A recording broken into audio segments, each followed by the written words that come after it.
Please welcome to the Lifehouse stage tonight, Michelle Priem.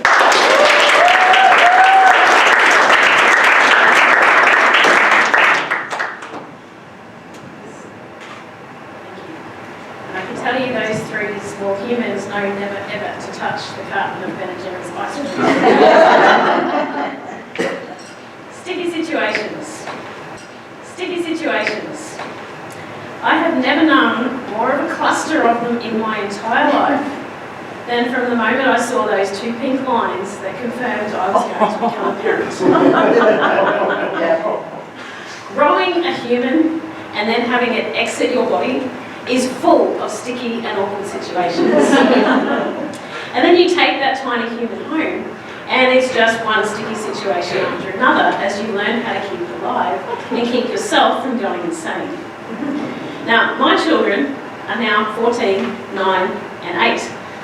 And I don't think I've fully recovered from the sticky situations, particularly the sleep deprivation that I was put through. But there is another part of parenting that remains my ultimate sticky situation. No matter how many times I tell myself, this time I'll get it right. This time, for this tooth, I would be a good tooth fairy. I'm going to share a couple of the crazy stories that have happened in our house under the role of being a good tooth fairy. Because first, there's the forgetfulness. I don't know if it's because the tooth fairy is kind of just thrown on you at a given moment. It's not planned. My kids get an entire month of Christmas magic come December.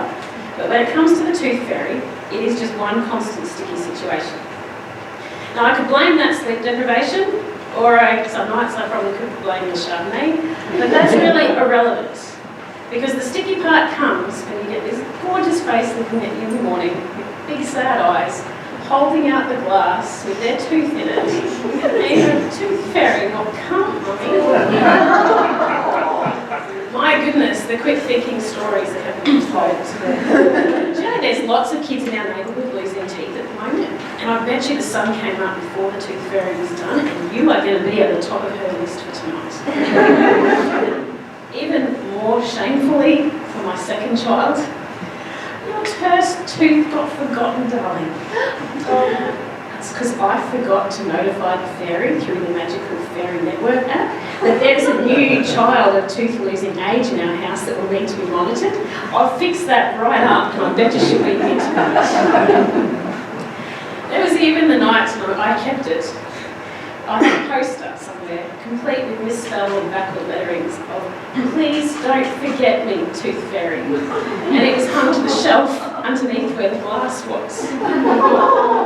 Now, you'd think all of that would have resolved the forgetful Tooth Fairy we have in our house.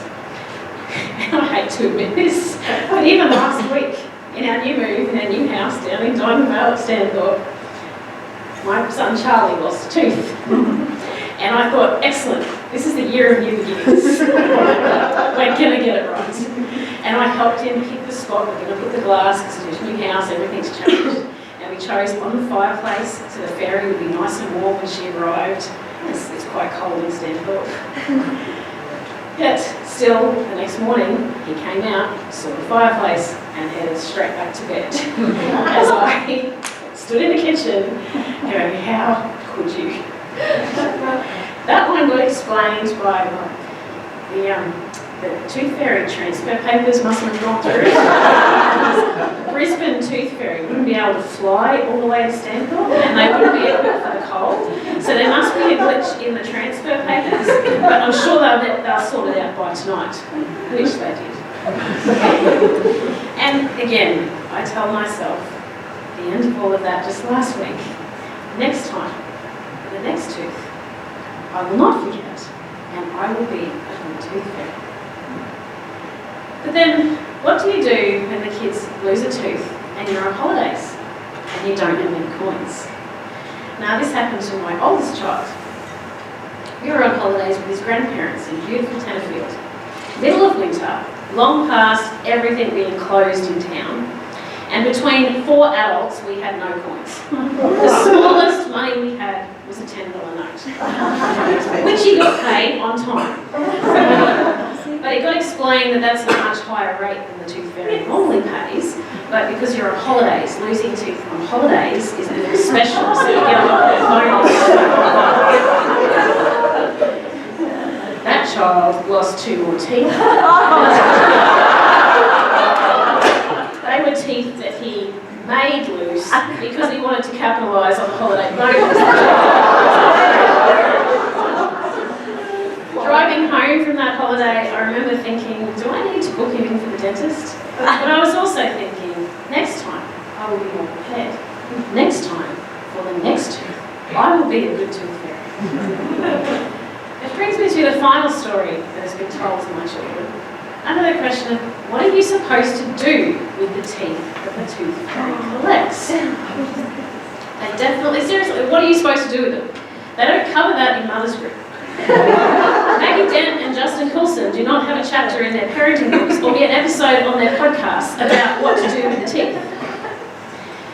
And when you're a new mum, you kind of get bombarded with how precious everything is, and you need to savour the moments, and you can buy so much stuff to help you savour everything. There's boxes you can buy that look like a jaw where you can insert every teeth until it gets loose. There's special silk pockets that you can buy that you can put their first curls in. My God, you can even buy jewellery that is made out of your preserved breast milk. Because everything is so precious that you need to savour the moment and save it for forevermore. So when that first tooth was lost and I looked at it and asked myself, do I want to keep this because it's kind of gross looking? I also questioned, does it make me dead inside as a mother if I don't want to keep it? So I thought, no, just stash that away and deal with those feelings another time. Which I did, in a pretty little wooden box in my cupboard with all my jewellery, out of sight, out of mind, for another day. And that other day came, when my 4-year-old was looking for some pretty accessories of Mum's to go with his outfit, and he found the box. Proceeded to barge into the bathroom, as they do, with box in one hand and teeth in the other, to say, what's this? Now, on the inside, I was doing anyone's peace. But I just smiled at him and said, well, you know those cats Mummy used to have that she really, really loved? Well, when they passed on, I kept some of their teeth. So and I don't know what I was more shocked by. The fact I'm making myself out to be some sort of crazy teeth-collecting cat lady, or the fact he looked very seriously at the teeth, gave them a kiss, gave me a hug, and told me, I miss moo-moos too. I did it then, and I still don't know if I should have laughed, or should I have cried, or should I have booked a very quick therapy appointment to try and assess what damage I'm doing to my children with all these stories of this tooth fairy business.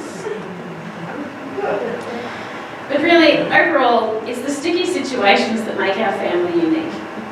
And I swear, every single one of them knows that it is me, yet they still play along.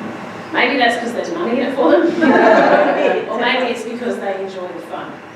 And I hope that this sticky situation of the tooth fairy will be something we can joke about in years to come when they all come home as grown-ups. But in the meantime, like I said, the youngest are 8 and 9. I'm running out of chances. So I will keep telling myself, this time, for the next tooth, I will be a good tooth fairy.